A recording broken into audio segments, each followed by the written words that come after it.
Thank you for your support. Thank you. Hey everyone, QY Maple here. Today I'm going to explain to you in the simplest way possible what the target player base is for each of the 4 mythic Fantomon, how to choose them, and why you should make that choice. Without further ado, let's dive right into it.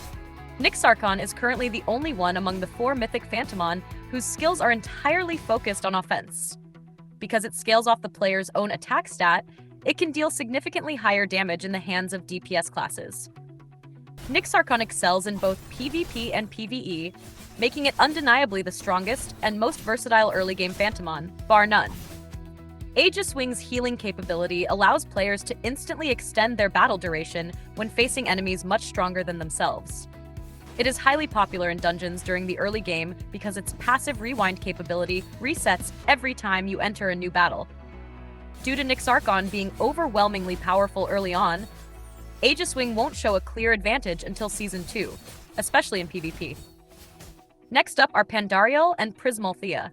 Of course, let me clarify first that I deduced the name Prismalthea using Greek based on the naming conventions of the first 3.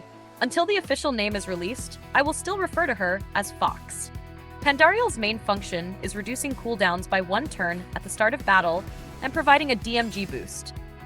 Once it reaches adult stage, it can also heal the player. If you think Pandarial's main feature is healing, you are dead wrong. On the contrary, healing is what Pandarial is worst at.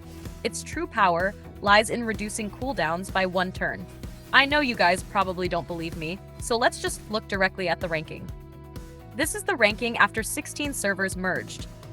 You can see how many people chose Pandarial, which ones are DPS classes, and which ones are support classes. My recommendations might not be the most exact, but players' eyes are wide open when it comes to choosing meta strength.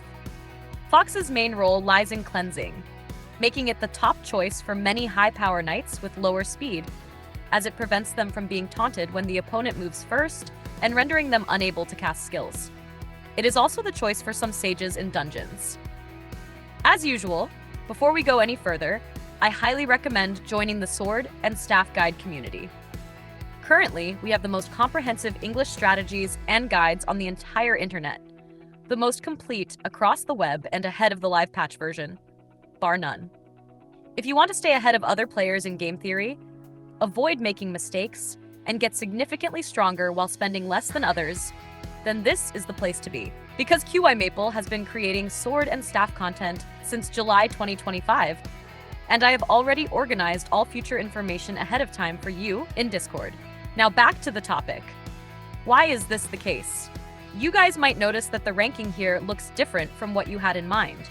Shouldn't it be DPS classes pick Nyxarchon because they need wool, tanks pick Aegis Wing because they need eggs, and supports pick Pandarial and Fox because they need oils? Actually, no, it doesn't work that way. While newer players might see Nyxarchon as the ultimate DPS Fantomon and Pandarial as the ultimate healer, for a veteran player like me, it's quite the opposite. Nyxarchon is actually the best support choice, whereas Pandarial is the ultimate DPS Fantomon. In reality, the reason 99% of knights choose Aegis Wing isn't because Aegis Wing is the officially designated defense Fantomon, but because knights need the crit rate and accuracy that Aegis Wing provides. You need to remember one thing. The role of a Fantomon is to amplify a player's strengths or cover a class's flaws. Not, it's an offensive type, so I must pick offense. The reason Pandarial became a favorite among top-ranking players is that it effectively boosts the player's damage efficiency. After all, the player's own damage output potential is far greater than that of the Fantomon itself. So do casual players need to, or should they, wait all the way until the day Pandarial drops? Not at all. As you can see from my timeline chart, Pandarial won't appear until around day 92 of the game. So, before that, players without a mythic adult Fantomon will face major difficulties in clearing stages. Furthermore, Pandarial itself isn't a silver bullet. Sometimes you still need help from other Fantomon. Just like I said earlier, Aegis Wing will massively spike in importance during Loonghaven. Aegis Wing itself has never changed, but the game progression itself will alter how players prioritize choosing it. I hope this video helps you understand why everyone recommends a specific Fantomon for a specific class, instead of just blindly listening to those ultra-short 1-minute guides online. I want everyone to make the right choice at specific milestones. rather than making choices just because someone says it's strong without giving any context. Most players won't play for over 90 days, that's for sure. And Pandarial's true power spike isn't even in Loomhaven, but much further in the future. Anyone can make a guide, but not everyone's guide can perfectly fit every single player. That's all for this episode. See you next time. Bye-bye.